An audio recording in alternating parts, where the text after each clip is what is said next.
అద్భుతాల కోసం, ఆశ్చర్యాల కోసం విశ్వాసం కాదు, సిద్ధపాటు కోసం విశ్వాసం అవసరం. విశ్వాసం ఉంటేనే ఓడగట్టగలిగాడు. విశ్వాసం లేకపోతే ఏం కడతాడు? విశ్వాసం ఉండబట్టే తండ్రి ఇంటిని, స్వజనుల్ని, సొంత దేశాన్ని వదిలి అడుగు ముందుకేశాడు. విశ్వాసం లేకపోతే ఏమేస్తాడు? విశ్వాసమును బట్టి నోవా, హనోకు, అబ్రహాం, మోషే, యోసేపు, యాకోబు, ఇస్సాకు వీళ్ళందరూ జాగ్రత్త పడ్డారు. లోకమంతా ఒకవైపు ప్రయాణం చేస్తుంటే భక్తుల జీవితాలు ఒకవైపు ప్రయాణం చేసినాయి.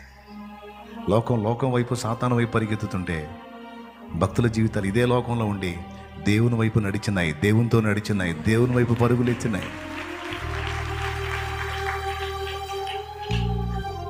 లోకానికి వ్యతిరేకంగా నడిచినాయి. అందుకే వాళ్ళు ఉగ్రతలో కాపాడబడ్డారు.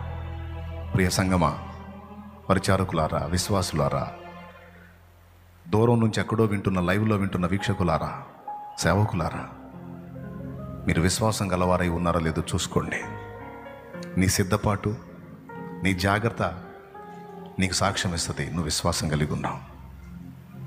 ఆ సిద్ధపాటు కోల్పోయి లోకానుసారమైన విచ్చలవిడితనంలోకి నువ్వు ఎంటర్ అయ్యావంటే నువ్వు బలహీనపడ్డావని గుర్తుపెట్టుకొని, విశ్వాసం అడుగంటుతుందని గుర్తుపెట్టుకో. చివరికి నువ్వు విడవబడ్డ గుంపులోకి వెళ్ళే అవకాశం ఉందని గుర్తుపెట్టుకో. సాతాను నేను ఇప్పటికే డ్యామేజ్ చేశాడని గుర్తుపెట్టుకో. కడబోరం రోగినప్పుడు ప్రభు ప్రత్యక్షమైతే నువ్వు ఎత్తబడే గుంపులో ఉండాలి. విశ్వాసులు ఎత్తబడతారు, సిద్ధపడిన వాళ్ళు ఎత్తబడతారు. మత్తయి 25 ఇంటికి పోయి చదువుకోండి. బుద్ధి గలవారు 5, బుద్ధి లేనివారు 10 మంది కన్యలను కూర్చున్న ఉపమానం. కొంతమంది నిర్లక్ష్యం చేశారు, కొంతమంది మెళకువగా ఉన్నారు. ఊహించని రీతిలో పెళ్లి కుమారుడు వచ్చాడు. సిద్ధపడ్డాళ్ళు వెళ్ళారు, సిద్ధపడనోళ్ళు బయటే ఆగిపోయారు. కానీ ఇద్దరు కలిసి మొదలు పెట్టారు చూడు పెళ్లి కుమారుని ఎదుర్కోవటానికి. పెళ్లి కుమారుని ఎదుర్కొన్నట్టుకు సిద్ధపడిన 10 మంది కన్యకలను పోలి ఉన్నది. అందులో బుద్ధి గలవారు 5, బుద్ధి లేనివారు 5. ఎవరు బుద్ధి లేనివారు? సిద్ధపడని వాళ్ళు. ఎందుకు సిద్ధపడలేదు? స్టార్టింగ్లో నమ్మారు కానీ చివరికి వచ్చేటప్పటికి వాళ్ళ విశ్వాసం కాస్త నీరు గారిపోయింది. స్టార్టింగ్లో సిద్ధపాటును హడావుడిని చూపించారు కానీ రాను సిద్ధపాటు కోల్పోయారు. వాళ్ళ దివిటీలు ఆరిపోయినాయి, నూనె లేదు. కానీ ప్రయాణం ప్రారంభించినప్పుడు దీపాలు వెలుగుతున్నాయి, అందులో నూనె ఉంది. కానీ తీరా ఆయన రాబోయే టయానికల్లా దీపాలు ఆరిపోయినాయి, నూనె లేదు. కానీ బుద్ధి కలిగిన వాళ్ళు ఏం చేస్తారు తెలుసా? ఆల్రెడీ దీపాలు వెలుగుతున్నాయి, అందులో నూనె ఉంది. అంతేకాదు తమతో పాటు పెళ్లి కుమారుడు వచ్చేంత వరకు దీపాలు వెలగాలని నూనెలు తీసుకొని వెళ్ళారు. అది సిద్ధపాటు అంటే. ఒకరి విశ్వాసం చివరి దాకా నడిచింది, ఒకరి విశ్వాసం స్టార్టింగ్లో కొంచెం హడావుడి చేసి తర్వాత అడ్రస్ లేకుండా తేడా పడ్డోళ్ళు బయట ఉన్నారు. తేడా పడకుండా సిద్ధపడి జాగ్రత్త పడ్డోళ్ళు లోపలికి వెళ్ళారు. తస్మాత్ జాగ్రత్త. చెవులు గలవాడు ఆత్మస్వరం వినుగాక. ఇంకా ఏమేమి మార్పులు జరుగుతాయి సెకండ్ మెసేజ్లో చూద్దాం. మనం ప్రార్థన చేద్దాం. ప్రార్థన చేయండి. దేవా, ఈరోజు నాతో నువ్వు తేటగా సూటిగా మాట్లాడావు. నీ రాకడ నిజమని నేను నమ్మాను, నీ రాకడ సత్యమని నేను నమ్మాను, ఇతరులకు ప్రకటించాను కూడా. కానీ నేనే సిద్ధపాటు కోల్పోయే పరిస్థితికి వచ్చేసాను. అల్పమైన లోకాన్ని ప్రేమించి నిన్ను పక్కన పెట్టే దిక్కుమాలిన స్థితికి దిగజారాను. అంటే ఒకప్పుడు నేను నమ్మిన నీ రాకడను, ఒకప్పుడు నేను నమ్మిన నిత్య జీవాన్ని, ఒకప్పుడు నేను నమ్మిన నిత్య రక్షణను, ఒకప్పుడు నేను నమ్మిన ఉగ్రతను, తీర్పును ఈరోజు నేను నమ్మలేకపోతున్నా, బలహీనపడ్డాను.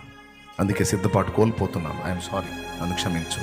తప్పకుండా నేను జాగ్రత్త పడతానని కళ్ళు మూసి తలలు వంచి ప్రార్థన చేద్దాం. 2 మాటలు ప్రార్థన చేయండి. అందరూ ఎవ్వరు కూడా అటు ఇటు తిరగొద్దు. దయచేసి ప్రార్థన చేయండి, జాగ్రత్త పడండి. మిమ్మల్ని మీరు పరిశీలించి చూసుకోండి. రాకడను నమ్మితే సిద్ధపడతావు. రాకడలో ఎత్తబడే గుంపులో ఉండాలనే ఆశ నీలో ఉంటే లోకానికి వేరే ప్రత్యేకింపబడిన జీవితాన్ని జీవిస్తావు.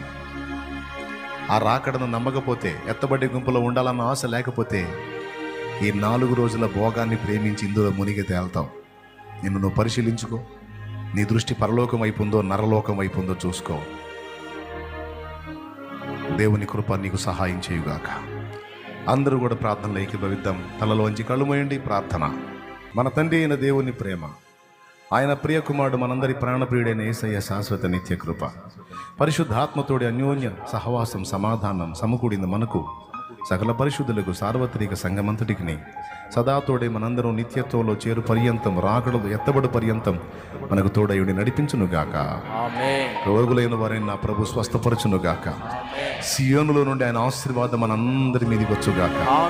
విశ్వాస మీ చేతుల్లో ఉన్న నూనె ఆయన శక్తితో నింపి రోగుల మీద రాసి ప్రార్థించడం ద్వారా గొప్ప స్వస్థతలు, విడుదల, అద్భుత సూచక్రియలు జరిగించుగాక. దయ్యముల శక్తి నుండి, రోగాల శక్తి నుండి విడిపించి అద్భుత విడుదల, స్వస్థత కలిగించు దివ్యమైన దైవిక శక్తితో అది నింపబడి అనేకులకు మేలు కలుగునుగాక.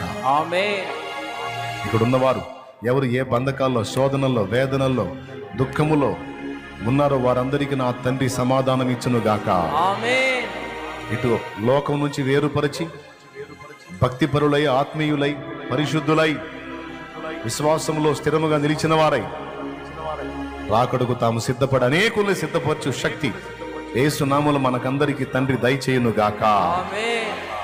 ప్రభేసు రక్తమునకు జై, ప్రభేసు రక్తమునకు జై, ప్రభేసు నామమునకు సంపూర్ణ విజయం కలుగునుగాక. ఆమేన్.